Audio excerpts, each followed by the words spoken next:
এই যে আপোনালোকে ধুনীয়া এটা লোকেশ্যন চাই আছে, এইটো আচলতে তাইৰ আলহীৰে গাঁও এখনৰ পৰিৱেশ হয়। এইবিলাক পাহাৰৰ ওপৰত স্কুল হয়, এইটো মন্দিৰ ৰাজহুৱা। আৰু এনেকৈয়ে তাই এক্সপ্লেইন কৰি আছিল মোক, আৰু মই এনেকৈ চাই আহি পালোঁ তাইৰ আলহীৰ ঘৰত। আৰু এনেকৈ ইয়াতে অকণমান ৰৈ সেনেকৈ আমি আহিলোঁ গণেশ মন্দিৰত। একচুৱেলি আমাৰ যাত্ৰাটো গণেশ মন্দিৰলৈকেই আছিল আজি।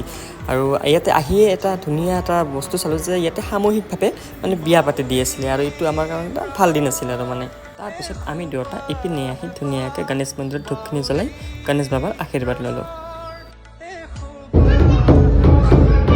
এই মন্দিৰটোত আহি সঁচাকৈ আমাক বহুত বেছি ভাল লাগিছে, কাৰণ এইটো মন্দিৰত অহা আমাৰ প্লানিং চলিয়ে আছিল, বাট কেতিয়াও অহাই হোৱা নাই। আৰু এইটো মন্দিৰত বহুত মানে কিবাকিবি ষ্টৰী জড়িত হৈ আছে, সেইবিলাক আপোনালোকে যদি আহে ইয়াতে নিশ্চয়কৈ গম পাব। এই যে আগত পাথৰবোৰ আছে, এইবিলাক একচুৱেলি এটা ষ্টৰীৰ ভাগ হয়। তো ইয়াতে সঁচাকৈ বহুত বেছি ভাল লাগিছে, আৰু আপোনালোকৰ যদি কেতিয়াও অহা নাই এবাৰ হ'লেও এই গণেশ মন্দিৰটোত ভিজিট কৰিব, ভাল পাব। Thank U.